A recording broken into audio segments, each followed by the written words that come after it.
Our next guest is Brandon. Brandon, how you doing, fam? I'm good. How are you? I'm good, and I'm excited because you're the first producer that we have here today. After my own heart, I'm a producer. Okay. Because Sadavia was asking me earlier if I rap. And she's looking at me because I know what she's doing. She's like, do the thing. And I just gave her 8 bars so casually, and it shocked her. But, I don't have the desire to rap. I want to make beats. But I'm excited to talk to my first producer here. What year are you? I am a grad student. Yeah, so. Yeah, and what are you studying? I study audio art, so it's dope. A lot of production, audio engineering, getting real technical, nitty-gritty. And you did undergrad here too as well? I did. Communications and rhetorical studies with a minor in music industry. When did you start working at the Census Lab? I never worked at the Census Lab. You haven't worked at the Census Lab? No, You've worked there, but not like worked. Yes. So you've been over there creating and things like that, right? So how long have you been doing that? When did I find out? I went to Census the first time the end of my junior year. Okay. So it's been a couple of years? Yeah. What's the difference between the Census Lab then and the Census Lab now? I think Census has grown a lot during that time. I think it's opened up more too. There are people who come in and DJ, in between classes. Yeah. You come in, sit down, whatever, talk with some people. I feel like even looking at pictures, like I wasn't there when it first started, but it seemed very much like I think sterile's not the best word, but it's an accurate feeling though. Right. Yeah. It didn't have the same character and energy that it does now that, things have been made there, people have made relationships there, and it's, it has its own culture, it has its own feel. And that's what I love about Census. Community is alive, it grows, it does something every day, it changes, so, Brandon, I'm excited to hear your origin story because you are from somewhere near me, Chicagoland, yes, right? Sir. What's your origin story? How'd you get started? How'd you start making beats? I've always, at least now that I can realize it, now that I'm older, I've always been interested in music, and I've heard it differently than most people. Mm-hmm. Something that I didn't realize until now that I'm talking about how I hear music and people are like, what? He's a real producer. But yeah, I started playing the drums when I was in 4th grade. I started playing the snare drum, the bass drum in my concert band. Did that throughout high school. Started playing full drum set around 8th grade or so. There's like an electronic drum set in the Census Lab. You use that? No, I quit drumming. Oh, I'm no longer a drummer. Why? It's so good for production. It is. Like you heard "Show Me What You Got" Yeah. by Jay-Z and Beyonce. Yeah. Like that's how 1500 Nothing got their start. Yeah. Right, and those famous live drums, Mm-hmm. man. Come back to that. But go ahead. Right. I started drumming, and it was something that my dad definitely pushed me into. I think I expressed that desire, and he was like, "Let's do it." But it wasn't for me. So around, I think it was the summer before my junior year, my brother told me to download FL Studio, and I had some extra downtime that summer because I got in trouble. Different story for a different day. You had the Chance 10-day experience, right? And so that was where it all started. I downloaded it and started messing around the first day, and I was like, all right, I have a month and some change before I go back to school. So I was like, I'm gonna make a beat every day and see where it goes. You still rock with FL now? Yes, sir. Yeah. Which version? Whatever they're doing now, 20, 20s, 20, wow, whatever, 21, the one, 22. 21, Yeah, whatever the I one can't with keep the track. stem separation is. Me and Nick was just talking about it. They keep dropping these DAW updates. Bruh, it's like these cameras. Bro, y'all ain't doing nothing new. Okay, cool, stem separation, which is cool. Other programs got it, but it's just bro. But yeah, so FL Studio. Who's your favorite producer? My favorite producer. Right now, I have to say Kanye. There's no way around it. It's Let me tell my story for 2 seconds. I teach at University of Illinois. I also went there for undergrad. I played football. And I only played football for 3 years. And I remember the apartment I was living in my junior year when I started playing football. I had a dream that I made a beat for Andre 3000. And I woke up, I didn't know how I made the beat. This is in 2002. If you're spiritual, they say that your future can be forecast to you through your dreams. And now, as a producer, I work out of Stankonia Studios, home studio of Outkast. And I didn't know this was going to happen. And, we run a beat camp for, Big Boy of Outkast. I say that to say is you got to pay attention to your passions. That's why when I was listening to Wesley talk, I was so impressed with her mindfulness, because that's the thing that connects you to your art. You know what I'm saying? Being aware of what is for you, what's not for you, being aware of the things that bring you joy, that bring you good feelings. Have you experienced flow state while making beats? Yeah. Talk about that. It's one of the better things that I've experienced in my life so far. I think it's really daunting to force yourself to start from scratch in this day and age with so many sample libraries, whatever available. But once you get those few little moves, you get a bell, a pad, something to get you going, and from there it's just... And I say that part because a lot of it is not, obviously you have to learn some skills, but it's a very baseline set of skills. And then after that, it's a lot of where is your mental at? Right. You know what I'm saying? I want to describe something that, as fellow producers, it's weird. I grew up in the church, right? And used to see people get what you call the Holy Ghost or whatever. I never understood it. Whatever is for you is for you. I remember one day about 3 years ago, I was in the middle of making a beat. I didn't realize 7 hours had passed. Mm-hmm. And that was my version of the Holy Ghost. That was the first time I realized, I've experienced something spiritual. Right. Oh, beat making is my religion. You know what I'm saying? Yep. And you have to kind of go through that to understand it. So when you kind of nodded your head and you knew what flow state was, and you didn't have to say, well, what is that? You know what I'm saying? That lets me know you really put those hours in. You're a real producer. Yeah, and I love sports. I love basketball, and I draw a lot of similarities, and I take a lot of motivation from basketball. And I hear Steph Curry talk about flow state, and it's one of those things you're not gonna get there unless you're actually in the gym. You know what I mean? And I treat producing the same way. I go and make a beat. It's not I'm trying to make the next thing. I'm trying to get better than I was yesterday. Just the producer that should be teaching the other producers. That's all I'm gonna say. So, Brandon, what has your campus culture experience been like, and what are some spaces other than the Barner-McDuffie House that you find valuable? Campus culture has been, it's difficult. You come into a PWI from a PWI, K through 12 in Chicago, and you find your way. But places like Senses, Barner-McDuffie, especially with, starting BSU a few years ago, and having a big role in that, I think that was really special. Senses... Man, Black life is tough and it gets deep, because I never even thought about public schools at PWI, but it is.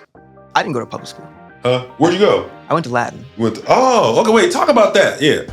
Because, I'll say this, and let me back up. Because they have the public magnet schools too. Mm-hmm. I know a lot of people went to Whitney Young or went to Peyton or something like that, right? Yep. So you went to... Latin School Chicago. Yeah, talk about that. It's like a baby Syracuse. It's the best way that I can describe it. I was one of 4 Black kids up until 8th grade in my grade, and that was out of 100 and something, low 100s, But you learn to find your way, stay true to yourself, keep your integrity, and don't fold for BS, whatever. And coming here was no different. My mom worked at the school that I went to, so I kind of had her to lean on if I needed help or guidance or anything, and I definitely transferred to where I am now, just making sure that I'm on top of what I need to be on top of, and making sure that I'm making good decisions for myself currently and for my future, not getting lost in, a social trend or, what's popular right now. What are the social trends right now? What is popular? I don't know. I couldn't tell you because I'll follow. I don't know. Yeah. I think, I was telling Nick, I think being creative is popular and not in a good way. Right. Oversaturation for sure. Yeah, everybody just started making beats yesterday. Everybody just started rapping yesterday. Yeah. But that's, that's part of the game. Yeah. And it's not, I don't knock them for trying. Yeah, no, certainly not. Because you have to go for your heart, because that's what we did, right? Right. But yeah. I feel like, even more so with the tools that we have now, everybody deserves to have a chance. Yeah. But are you going to sustain that? Are you going to do it for 6 years like I've been doing it? and you're gonna see a lot of things come and go. Yeah. How do you balance your student life with your artist life? Um, As a producer, do you see yourself as an artist? I think I'm trying to more so. Like I put out an EP last year. I did another artist project. I mean, and I don't even mean like, are you a recording artist? Like, do you see yourself as like a creative? Oh yeah, for sure. I think that's important. Yeah, I think producing, beat making, whatever, there's a certain amount of intentionality and creativity that comes with it. But I consider myself as an artist in the way that I listen, study, understand, and then apply. Okay. This is why I love having these conversations before we hear the music, because now I'm like, okay, what is this gonna be? Right? Imagine I did all this and you were like, what is this? But because I have more, because the kind of other questions I have are the kind that's like, well, listen to the music first. You know what I'm saying? So, Okay. What do people need to know about Brandon? I'm coming. I'm learning. Yeah. I'm coming. Yeah. I am in no rush. I think a few years ago, I wanted to get to a certain place that was, what you're seeing on Instagram scrolling, like 17-year-old producer, 6 times platinum. I'm like, what am I doing? Them producers don't even be 17, bro. They be 28. Right. And so now I have a different perspective on things. I'm looking at my favorite artists, favorite producers, like Travis Scott is just getting, his come up, and you hear it in the way that he talks on his records, and even Future, man's 39, 40 something, like I have time. I'm 22. I'm People coming. don't even remember when Future rapped just like Andre 3000. And now is a whole thing. He grew up in that basement. Yeah. And by the way, people don't know this. You can go stay in the dungeon. It's operated by Big Boys Bigs B&B's. Check out the Airbnb. Go to Bigs B&B's on Instagram. I work there, man. I gotta plug my joint. And Future, well, it's getting booked now because Future put the house on a new album. You know what I'm saying? Right, So what you think about the new Future album? I got a little thing with Future right now. Talk about it. I think it's popular rap right now in general. Honestly, I feel like this is his 3rd album in a year. Yeah. I don't believe that. Like, I'm all for consistency, but I don't believe that pace provides a certain amount of creativity that I know that he's capable of. The second installment of We Don't Trust You. I did not need that. It's a little mix. And I think they did it 3 weeks apart. And that's the thing. He had Metro on his side. You get Metro locked in on an album, I'm taking 2 years, and I'm gonna make sure that it's right. I want a Heroes and Villains, or I want a Savage Mode 2. Oh, God. I'm thinking about Spin About You, too, because I'm mad. So, because that ties into, I think Future knew what was about to happen, and that's why they rushed the album out. He knew this whole thing. He knew this whole beef was going down. Everybody's going to have to sit down for 6 months. Right. And so he's like, let's get this on out. You know what I mean? Because I think the people who knew that Kendrick was about to do that. Right. What's your opinion on the beef? I like how Drake is now saying round 2.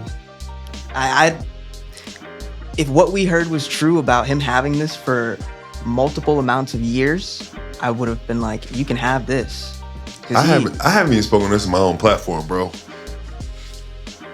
I'm not gonna go against a Pulitzer Prize winner. Well, it's not just that, bro. I gotta walk around with this dark skin all day, every day. You pretty dark yourself. Kendrick showed me some things that I didn't even realize I felt about Drake. Right? And that's the best part about the writing, is he'll make you think that this was your idea in the first place and be like, oh, wait a minute. Go ahead and get ready to blur this out. We don't want to hear you say nigga no more. And I'm still on that. And I think people forgot. It culturally empowers people who are able to cross over to the mainstream anyway, right? I judge, sometimes this is messed up because I shouldn't be judging people's blackness, but I'm judging people's blackness sometimes by what would happen if you got pulled over, right? I bet you won't say nigga then, right? Is it cool to be a rapper then? Is it cool to have cornrows then, right? And, I think being a good musician is great up until a point, because music isn't just, if you're a real musician, you understand that the music is spiritual. It can literally lead you to your highest or your lowest vibrations depending on what the music is. Yeah. And what Kendrick basically highlighted is the fact that this guy has been leading us into our lowest vibrations for so long that we couldn't even see it. Mm-hmm.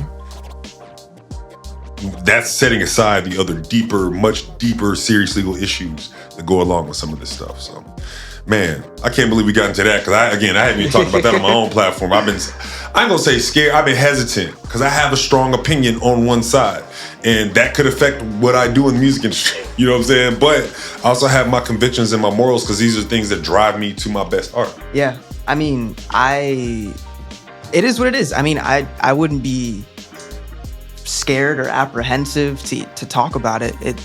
That's why it's a polarizing thing, and people are gonna have their opinion. That's why I think people admire y'all's generation because y'all don't care. You know what I mean? Y'all don't care. Like you do not care. You don't care about these celebrities. You don't care about what people think. You just make your art. Yeah. It's like I can learn from that. You know what I mean? So, right. Brandon, what do people need to know about you?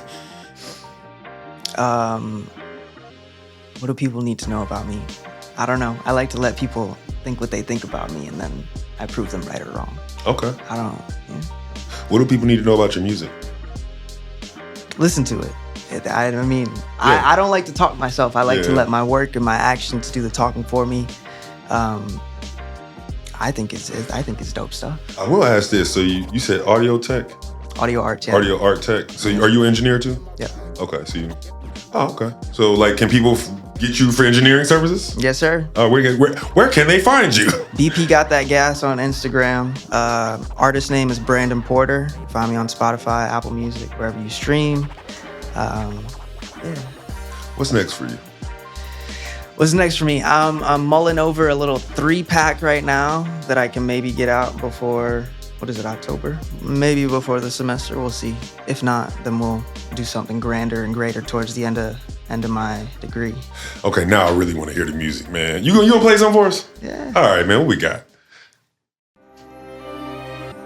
Yeah, play that one.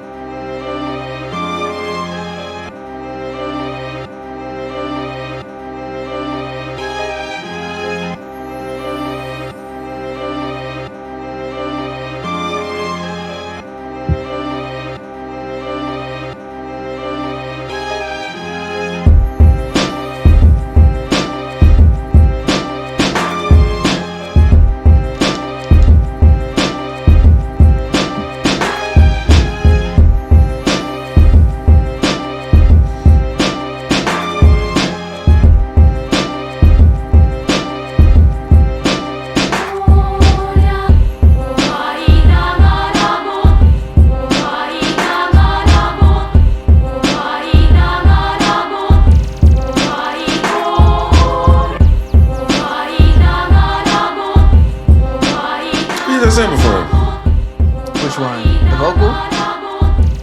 Oh, it's 2 samples. You feel like talking about samples? Yeah. Talk about it. These strings and the vocal is from Tracklib. Okay. All one sample with some I don't know, some Eastern sample that I took, chopped it up with my MPC. I'm sorry, you're what? Yeah, my MPC. Which one? MPC 1. Oh, okay. Well, all right. Okay. So I was like, actually, I'm about to buy a 2000 XL, but that shit. Yeah, right. But yeah, I was like, just hearing that you on an MPC and not just on FL. And then you chopping up on one and bringing it to another one. Yeah, the kids are all right, man. The kids are all right. People ain't even doing that no more. Yeah. Took those drums from So Appalled by Kanye. And re-chop. Yeah, okay. All right. It's the same rhythm. I think I changed a couple bass notes, but I just did that the other day. Justin Timberlake and Pharrell, Like I Love You. I really want that live drum sound. And that was the best place to get them. Right. You know what I mean? So. And now you got stem separation. Yeah, now we got stem separation. I've been using Isotope. Isotope Audio 8 for like a few years, which was expensive, so I'm gonna keep using it. I'm not gonna go buy another version of Serato yet. But yeah. You got another one? Yes, sir. All right, let's do it.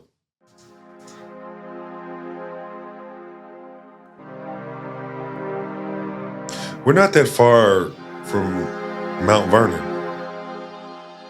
I mean, from Illinois. Money earning Mount Vernon, where Pete Rock is from.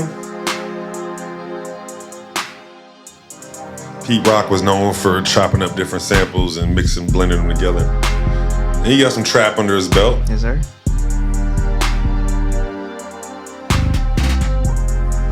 That did sound like an FL beat.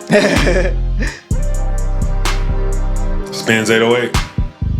Yeah. This is yeah, I think they're the same. It's the same waveform, but this one's called Boominati. Oh, okay. Yeah. They're the same though. Yeah. Yeah. How'd you learn how to make beats? I started with Splice. Splice was like a heavy into just figuring out what I liked in terms of melodies and in terms of drum patterns, you know. I think having the one shot and the loop function, like being able to program whatever and pick my own snare, and then also just, you know, I can get a loop, add something on top of it. I think that was very much the foundation, especially because I didn't have any VSTs. I personally swear by one shots, like especially when I'm teaching kids, because it's the thing that's most universal across the DAW. Find the sampler, the same samples I use in this DAW I could use in that sample, that DAW. I don't have to worry about VSTs, nothing. Some good one-shot sets, just really universal. Right. Yeah. Well, Brandon, we appreciate you. I keep telling everybody I appreciate you having me on the show. Excuse me, I appreciate you being on the show, but it's not my house. It's y'all's house. It's the Barner-McDuffie House. You know, so David gave me a great tour when I first got here. I think in Swahili in the office, it's the Swahili word for student name. Right? So this is y'all's show. So thank you for having me. Thank you for coming. Appreciate it. You know what I mean? So those are some dope beats, man. I hope you continue your production journey. Make sure you lock in with an artist, man. Lock in with an artist, man, and just, you know what I'm saying, just build each other up and continue to tell people about Flow State. And again, I'll tell Nick, this is the producer that should be teaching the other producers, man. Appreciate you, Brandon. Thank you, man. I appreciate it. No problem.